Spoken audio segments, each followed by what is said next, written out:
Attachment is one of those everyday topics that impacts on every single person, whether you're a child or an adult, a man or a woman.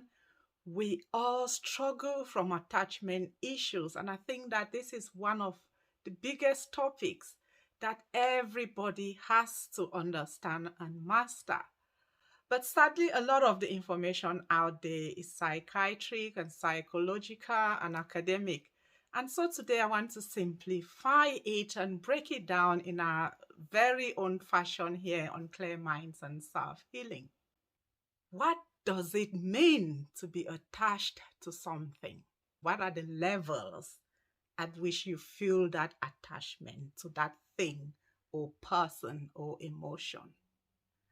And in the same way, what does it mean to be detached? Should we be detached? And what are your levels of detachment to things and people and places and emotions?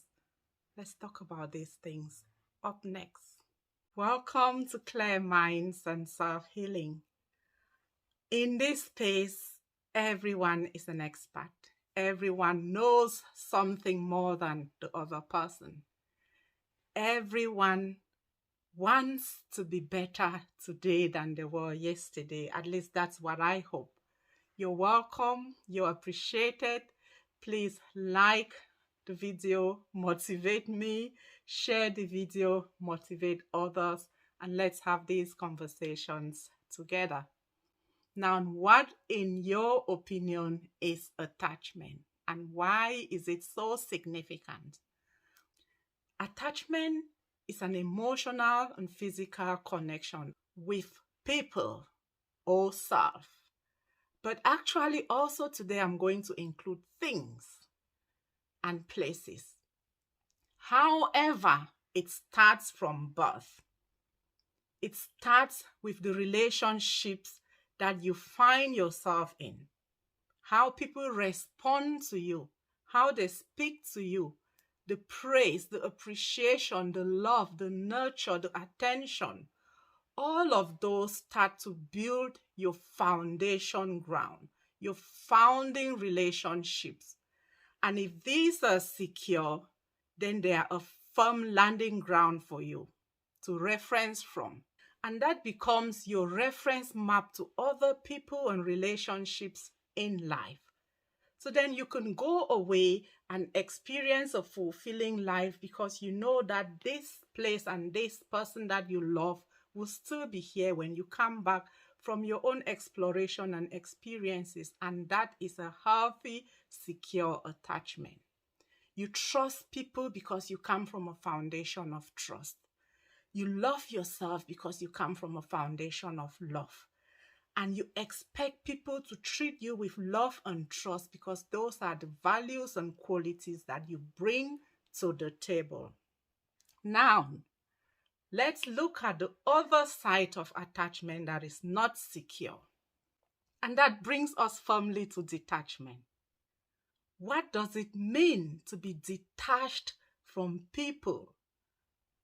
Detachment is in our own way a summary of insecure attachments.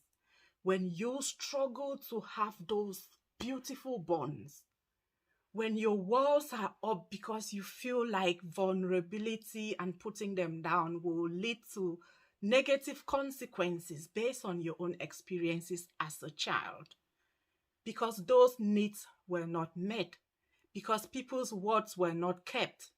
And now those have defined your reference map for relationships. So let's summarize attachment and detachment.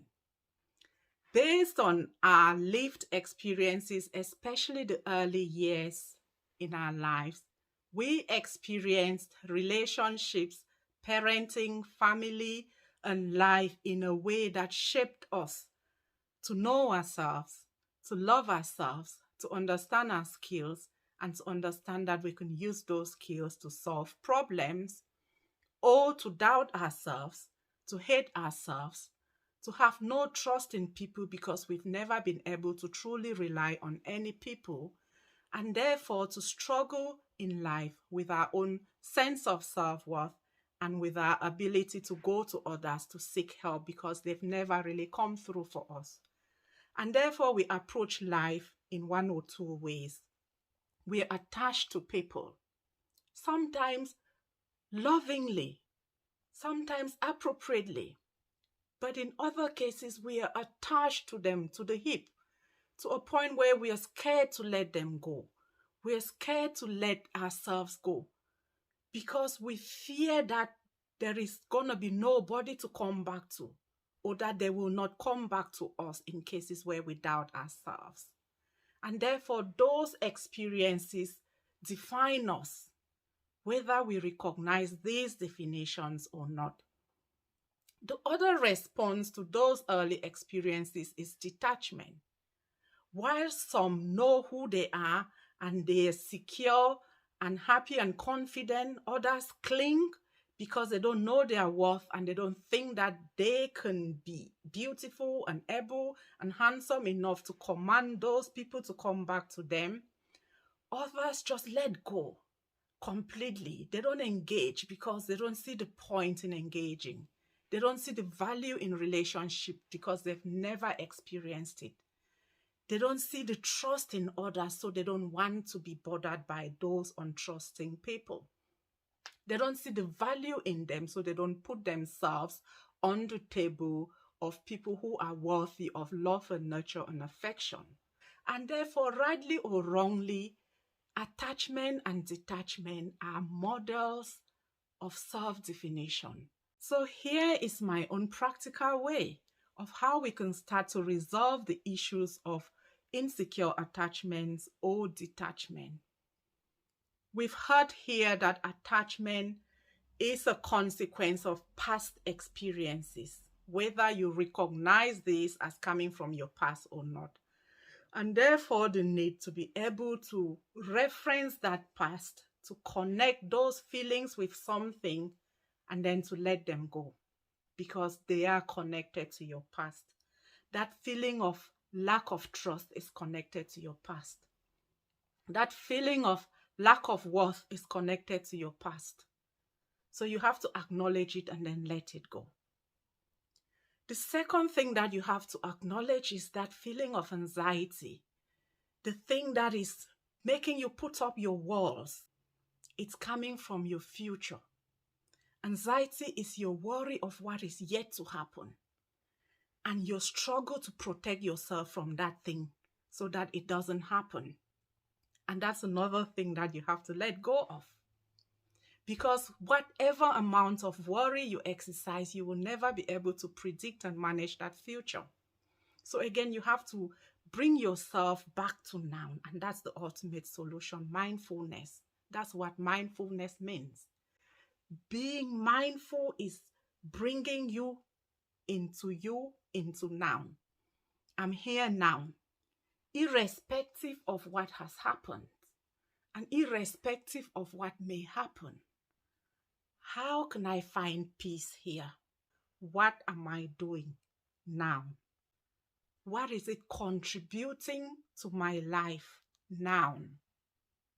How can I improve what is happening to me now?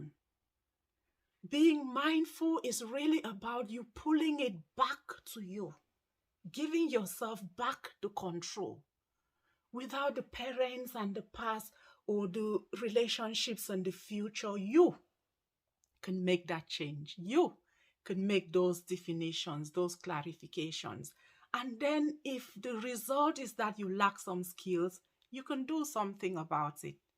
If the result is that this so and so that you're in a relationship with now is inappropriate because they lied to you, they didn't do this and they didn't do this, and you have that evidence that it is them, not people in general, then you can do something about it.